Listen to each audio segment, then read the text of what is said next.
O conflito bélico entre a Rússia e a Ucrânia tem dominado o noticiário internacional nos últimos dias. Na madrugada de quinta-feira, 24 de fevereiro, os russos iniciaram os bombardeios em territórios ucranianos. Isso ocorreu depois de fracassos da diplomacia das grandes potências na tentativa de evitar a guerra.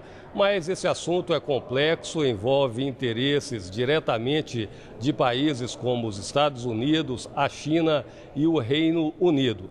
O deputado Sérgio Majeski, que é graduado em Geografia e tem mestrado em Educação, faz uma análise desta conjuntura internacional que envolve o confronto da Rússia e a Ucrânia. Sobre essa questão, né, da Rússia invadindo a Ucrânia agora e que está causando um temor em nível internacional, porque ninguém pode afirmar com certeza qual será o desfecho disso, é necessário resgatar alguns fatos históricos importantes para a compreensão do que ocorre ali nessa região do leste europeu.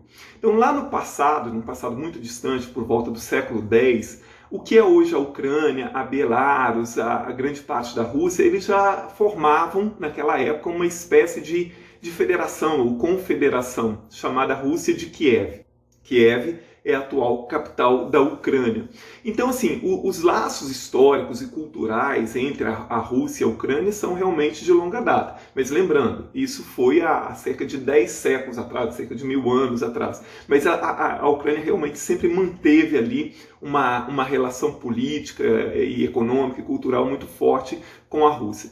Em 1922 foi formada a União Soviética. Quando a União Soviética se forma, ela se forma com 15 repúblicas, que hoje são 15 países independentes.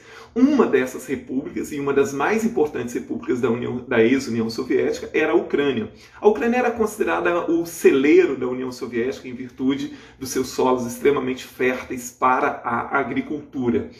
Então, quando termina a União Soviética, em 1991, as 15 repúblicas soviéticas transformam-se em 15 países independentes. E a Rússia, nesse fim da União Soviética, ela mergulha numa profunda crise econômica, sobretudo no governo do Boris Yeltsin, né, que sucedeu o Mikhail Gorbachev, que é quem comandava o país quando a União Soviética acabou. Depois do Boris Yeltsin, elegeu-se o atual presidente, que é o Vladimir Putin, que está quase ou cerca de 20 anos no poder.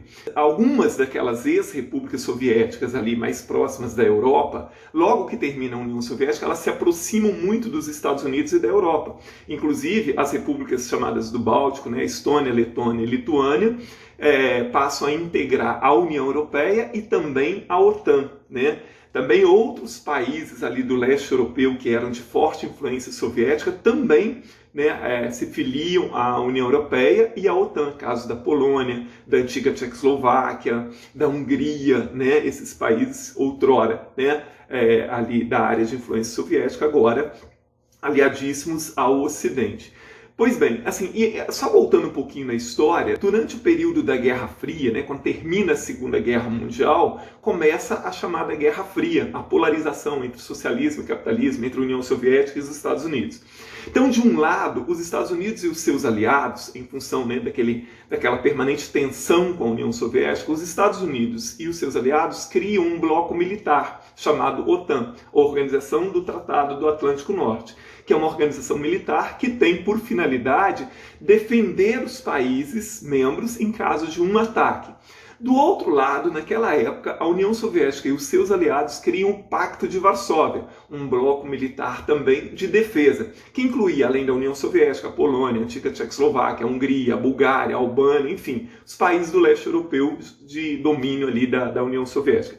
Quando termina a União Soviética em 1991, o Pacto de Varsóvia se desfaz, quer dizer, esse bloco militar deixa de existir. Mas a OTAN, que tinha se criado, né, por causa da Guerra Fria, ela permanece existindo. Não só permanece existindo, como ela se fortalece, né, ao incluir novos países, caso das repúblicas bálticas, da Hungria, da Polônia, etc. Né?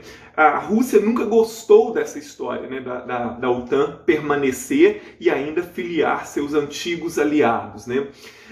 A partir de 2014, aproximadamente, ali, com uma revolução que ocorreu na Ucrânia em função né, de conflito de interesse justamente com a Rússia, a Ucrânia passa a se aproximar mais da União Europeia, com a possibilidade de ingressar na União Europeia e também na OTAN.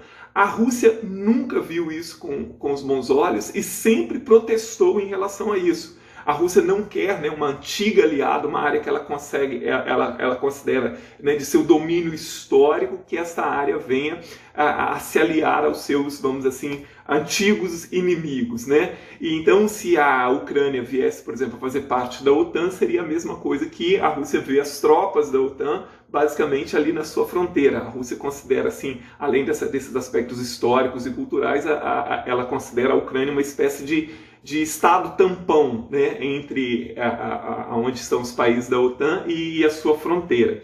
E, ao mesmo tempo, o Vladimir Putin, que é um governo autoritário, ele quer reafirmar cada vez mais esse poder da Rússia, né? Ele quer se reafirmar como a Rússia como grande potência, como um grande jogador, né, das questões geopolíticas globais. E então, em função disso, é que as coisas chegaram a esse ponto.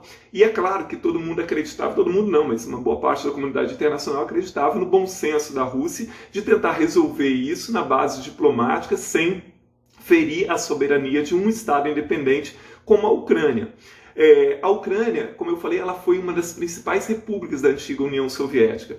E enquanto a União Soviética existiu, o arsenal nuclear estava em 3 repúblicas, basicamente. A maior parte concentrada na Rússia, obviamente, mas uma parte na Ucrânia e uma parte no Cazaquistão.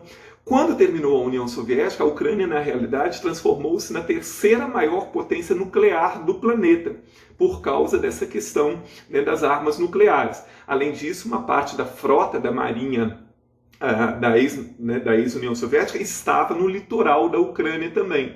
Em 1994, a Ucrânia resolve entregar esse poderio bélico para o domínio da Rússia, com a promessa de nunca ser invadido ou atacado, né? Promessa que, como se viu, não se cumpriu, né? Então, hoje, né, só esse passo dado, né, pelo Putin já elevou o barril do petróleo a mais de 100 dólares, né? Tá mexendo com a bolsa de valores do mundo inteiro, numa situação já muito delicada da economia global em função das consequências da pandemia, e agora ninguém sabe, na realidade, se a diplomacia conseguirá resolver isso. É claro que ninguém, assim, tenta não acreditar em um conflito de maior dimensão do que esse que já está existindo, né? E torcemos muito para isso. Mas, ao mesmo tempo, um governo como o de Putin é um governo meio que imprevisível. Esperamos, então, que essas pressões da comunidade internacional, que deve, né, repudiar isso com veemência, né, e essas sanções econômicas que se darão contra a Rússia agora, espero que elas também façam efeito e que essa questão possa ser resolvida diplomaticamente, sem maior número de perdas de vidas e sem um conflito que pode se alastrar por uma região muito maior. Então é isso e vamos ficar atentos.